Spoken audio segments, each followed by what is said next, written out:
yan, anong oras na? Hindi ka pa nakakasaing. Ano ba yung pinagagagawa mong yan? Ma, nagre-review po ako. May exam po kami bukas. Nako, tigilan mo na yung kare-review niyan. Dahil ikaw, patitigilin ko na ng pag-aaral, tigilan mo na yung kakadut-dut mo dyan. Ma, paano naman po yung future ko kung i-step ako sa pag-aaral? Gusto ko pong maging teacher. Nako, sa katangahan mong yan, ha? Eh, bobo ka naman. So, paano mo na magiging teacher? Ano tuturo mo sa mga estudyante mo? Tigilan mo na yan. Maigi na yung may tao dito sa bahay. At na total wala rin tayong katulong. Eh, ikaw ang mag-intindi rito sa bahay. Ma, bakit hindi na lang po si Aiden yung patigilin? Total, lagi po siyang nagka-cutting classes. Patitigilin mo yun? Eh, active nga sa school yun. Ikaw man dapat tumigil. Ma... Ano yun? Narinig ko, ha? Narinig ko? Ako yung gusto mong patigilin sa pag-aaral? Bakit? Nagka-cutting classes? Wala naman akong pakialam sa teacher natin o sa grades ko eh. Ang importante sa akin, may allowance ako from mama. Di mama? Oo nga. masayang naman kung gagastusan ka kung lagi ka naman din babalik. Talaga sumasagot ka talaga, ha? Ano ba, ha? Sa tingin mo, magiging cum laude ka kung lagi kang ganyan, nag-aaral? Ma, gusto ko po kasi makatapos ng pag-aaral eh. Kahit gusto mong makatapos, sinabi ko, titigil ka. Dahil wala nag-iintindi rito sa bahay, ikaw naman ang matanda, eh di ikaw ang mag-intindi rito, hayaan mo makatapos yung bunso. Ma, kaya ko naman pong pagsabayin yung pag-intindi dito sa bahay habang nag-aaral po. Huwag mo lang ko kwentuin, ma. Kahit wala akong baon, okay lang, ma. Ma, alam mo, ang tigas ng ulo nitong kapatid ko. Ewan ko ba sa nagmana to? Hoy, hindi ka lang pala tanga, bobo ka rin umintindi, no? Sinabi nang mag-i-stop ka na mag-aral. So, ibig sabihin nun, magiging katulong ka, ikaw magsisilbi sa amin ni mama.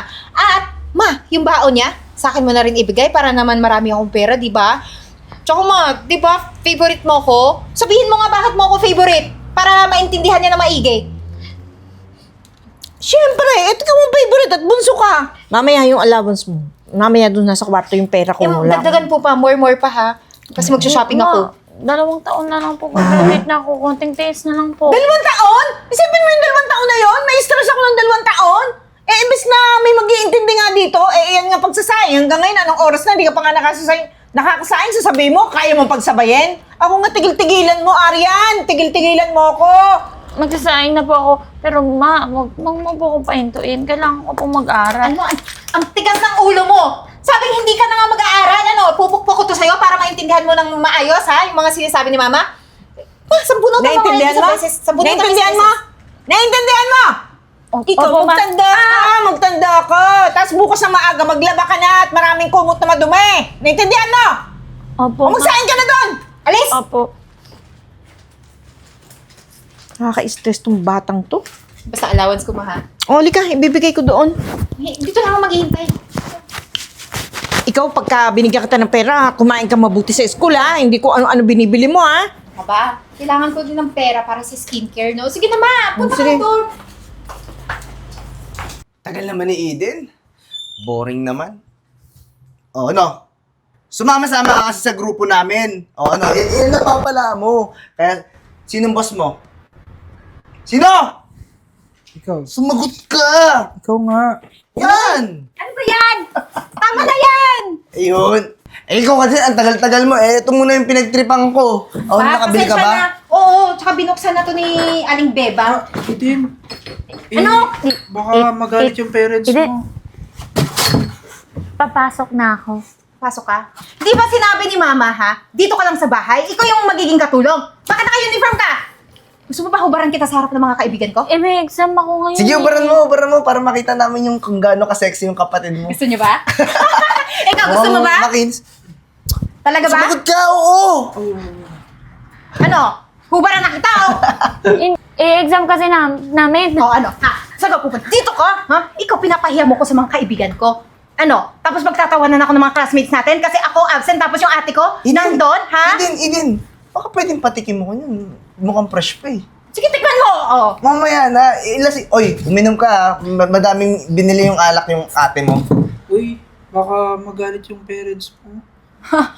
Ikaw ko talagang weirdo ka, ha? Bakit kaya kita pinapunta dito para may papagtripan ako, ha? Ikaw, sumabay ka sa mga trip namin dito. Mamaya, madami pa tayong mga gagawin mamaya. Magpapausok pa tayo, lilipad tayo. Kaya nga sumama ka eh. Anong alam mo sa parents ko, ha? Eh ako nga yung paborito, ako laging sinusunod ng nanay ko kaysa dito sa babaeng to. Then, malilate na ako. Wala akong pakialam. May exam. Ikaw, ang tigas na ano mo? Ano? Gusto niyo ba makita paano ko magalit, ha? Ikaw, Sige. ha? May, Sinabi maglaba ka eh! may exam kasi ako ngayon eh. Naku. Pag-uwi ko, maglalaba ako. Ako nang bahala, papasa ka sa akin. Ako nang bahala sa exam mo. Teka lang guys ha, dito lang kayo. Ikaw, bantayan mo yan ha. Sige, sige. Ikaw, may exam ako. Halina na dito, susubugit ka natin. Mami! Mami, buksan mo yung pinto! Bilis! Bakit ba? Tingnan mo! Ano sinabi mo kahapon ha? Magiging katulong siya dito? O tignan mo anong suot! Eh, ma, may exam kasi ako tatapusin ko lang. Tapos pag-uwi po, magmamadali ako, gagawa ako ng gawaing bahay. Bakit ka mag-i-exam? Di ba sinabi ko hindi ka na nga papasok? Titigil ka na? Anong exam yan? Eh, ma, sayang naman. Ano sayang sinasabi mo? Ang sayang ay ang uniforme mo, ha? Pasayang ka sa sabon. Imbis na hindi ka na mag-uniforme at maglinis ka dito sa bahay. Ano ba? Oh, Nasakit ang ulo ko sa inyo eh. Narinig mo? Sayang daw tong uniform kasi bobo ka. Anong mararating mo sa buhay? Wala, di ba? Kaya makuha ako sa'yo. Kung sasakit lang din yung ulo natin dahil sa pagpapahintog mo sa pag-aaral, edi sana mawala na tong babaeng to. Ang gusto ko dito, palayasin mo. Walang gamit tong babaeng to dito. Hindi ka ba marunong makinig? Ha? Hindi mo ako kayang pakinggan? Eh, ma, sayang naman pag-aaral ko eh. Nangihinayang ka. O sige, lumayas ka. Bahala ka sa buhay mo. Eh, ba saan ako titira? Bahala ka sa buhay mo. Layas! At least yan, desisyon mo, masunod. Napakatigas ng ulo nito. Pinahiya pa ako sa classmates ko dito. Nagiinuman kami. Nasaan naman kaklase mo? Andun! O, ayusin mo na doon at ako hihiga. Nasakit ang ulo ko. Sige na. Halika, bumili pa tayo. Bilisan mo, ikaw mag-drive. Pag ako nag-drive, di na tayo makaka-uwi. Uy, kita mo nga naman, oh. Ito yung kapatid ni Eden na napakaganda, di ba? Sabi ko sa'yo, pag natikman ko yan, ipapasa ko sa'yo pag natapos na ako. Kaya ako muna, ha? Banatang kita. Friends, Liga ka dito, liga dito. Liga dito, liga. Lumapit ka Huwag dito. makawakan. Lumapit ka dito sa... Ano ka ba? Okay lang yan. Nagpaalam naman ako sa kapatid mo eh. Friends! Ako alam ko Friends! gusto mo rin naman ako. Friends! Ano ba? Mali ang ginagawa mo. Huwag ka nga makialam dito. Ako yung masusunod dito kasi ako yung boss mo, di ba? Ako yung boss dun sa grupo natin. Kaya halika na dito sa akin. Ako nang bahala. Ano ba? Huwag kang makialam dito. Oh, Huy, anong ginawa mo? Okay lang ba yan? Teka lang ba? Actually, hindi ako okay. Dinalayas ako ni mama eh. Wala akong matutuluyan. Narinig ko nga kanina eh. Alam mo, papakilala kita sa ate ko. Ate mo? O, matutulungan ka nun. Eh, baka butang batahin ni Eden dito eh. Hayaan mo na yan. Oo nga, tara na. Baka Tara. nagot ako sa mama ko. Ay, Ate Ibet, si Arian po. Ihingi sana kami ng tulong sa inyo kasi pinalaya siya sa bahay nila eh. Magandang gabi po. Pasensya na po sa abala at nastorbo pa ata kayo sa pagtulog. Naka, okay lang. Ito naman si Josh, sobrang madaling pumunta dito eh. Anong oras na? 10 oras na. Ano ba yun? Anong bang kailangan mo? Eh, ate, kasi pinalaya siya sa kanila. Grabe kasi yung kapatid nito eh, tsaka yung nanay niya. Eh, ate, baka pwede mo naman siyang ipasok sa company mo. Eh, si ate kasi malaki yung company niya. Tapos, ate, baka pwede siyang mag-part-time, working student. Kasi ate, kung di mo natatanong, napakatalino nito. Oh, ganun Crush ba? kaya yan, Crush sikat mo? na sikat, hindi. O, sige na, sabihin na natin hindi. Sikat na sikat yan sa school. Oh. Kasi nga, ayun, napakatalino. Tapos running siya for magna cum laude. Eh, kaya ko naman po mag-work habang nag-aaral po. Sure na. So, willing naman pala talaga to. O, edi, kaya mo naman sigurong pagsabihin, ano? Opo. Pasok ka working student dito sa company ko. Opo, wag lang po ako mapastop kasi sayang naman po, 2 taon na lang po. Gagraduate Yun na nga. po ako. Pag natapos ka, pwede ka namang tuloy-tuloy lang magtrabaho dito sa company ko.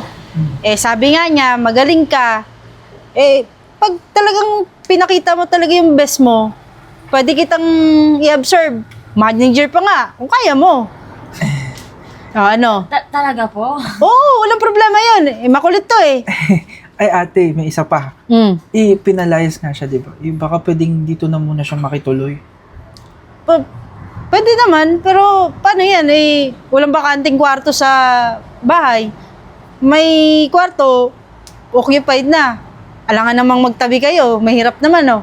Hindi po, okay lang po ako kahit sa ano na lang po ako, sa sala po. Ano ate? Ako na lang sa sala. Sa kanya na yung... Ah, Papa ko. gentleman naman pala ng kapatid ko. Eh, kung gano'n naman pala eh, okay lang, wala namang problema. Ikaw bahala. Lalamukin ka sa sala. Okay lang ate. Ah, okay lang. Sige. Magluto lang ako. Spaghetti paborito mo, di ba? Oo. Luto Alam lang. na alam ang favorite ni Arian ah. Nakwento lang sa akin. Ah, sige. Walang problema. Tumuloy ka muna dun sa loob at nang makakain ka na rin. Yung damit mo, paano ba yan? Wala po akong dalang gamit eh. Ah, sige, Ako na bahala papahiramin doon, ate. naman kita, walang problema. Tara, pasok tayo. Salamat.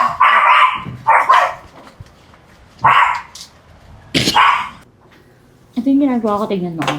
Oh, Arian, Josh! Ay! Ate! Nako, congrats dito pa ha. kayo. Sorry. Nako, pasensya talaga. Hindi ako nakapunta dun sa opening ng isa mong company ha. Ay nako, wala po yun. Eh, naintindihan naman namin kung bakit di ka nakarating eh. Kasi syempre, may importante ka rin kailangang atenan. Ayan na nga, kaya... Saka ate, di ka nagsabi sana sinundo kita sa airport. Nako, okay lang yun. Alam ko naman busy kayo. Lalo ka na. Busy ka kakabantay kay Arian eh. Isa pa, nakaka-proud talaga kasi kung hindi dahil kay Josh, hindi ka rin makakapasok sa company ko. Kung hindi dahil naman sa'yo, hindi rin nag-expand ng gano'n yung company ko. Nagkaroon ko pa ng sarili mong company. May mga iba ka pang mga negosyo, di ba? Kaya nga po, Ate Yvette, grateful po ako na syempre, tinulungan niyo po ako sa lahat ng meron ako, utang ko po sa inyo. Naka, wala naman yun. Saka ate, pareho naman kami. Naabot niya yung pangarap niya, naabot ko rin yung pangarap ko. Abot na abot mo nga eh. Naging asawa mo pa. Yung pa-weirdo-weirdo lang dati, chicks na pala yung tirada. Ayan na. Nasa iyo na. Kaya po wala, kumain na po ba kayo? Gutom na nga ako, pero hindi na. May invitation pa ako eh. Pupuntahan ko na lang din siguro para doon na rin ako kumain. Ay, ganun ba? Sayang naman. Okay lang yun. Basta kayo ha, mag-ingat kayo lagi ha. Sige po, Galingan ate. niyo pa. Oh, ikaw Josh, alagaan mo yung asawa mo ha. Opo. Yari ka sa akin kapag pinaglolo ko mo yan. Maglolo Ano, ko hindi na pa ako ba? magtatagal ha. Opo, Habulin ingat ko po. lang yun. Kita ulit tayo ha. Okay, sige. Bye. Naisip ko lang magloko, parang nilalagnat na ako eh. Sana nagating ka. Ay, ate, Ma? sorry ha. Alam ko matagal na panahon na hindi ka namin nakasama. Hindi tayo nagkaroon ng magandang pagkakaunawaan, pero andito kami para mag-sorry. Sorry, Ariana. Masyado kitang pinaratangan na hindi mo kaya. Pero mas maganda na ngayon yung buhay mo. Tsaka, ate, alam mo ba, sikat na sikat ka. Nang dahil dun, ako naman yung nilalait ng mga classmate kong umangat sa buhay. Kaya ate, kung pwede, patawarin mo na kami ni Mama. Ano ka ba? Matagal na yun.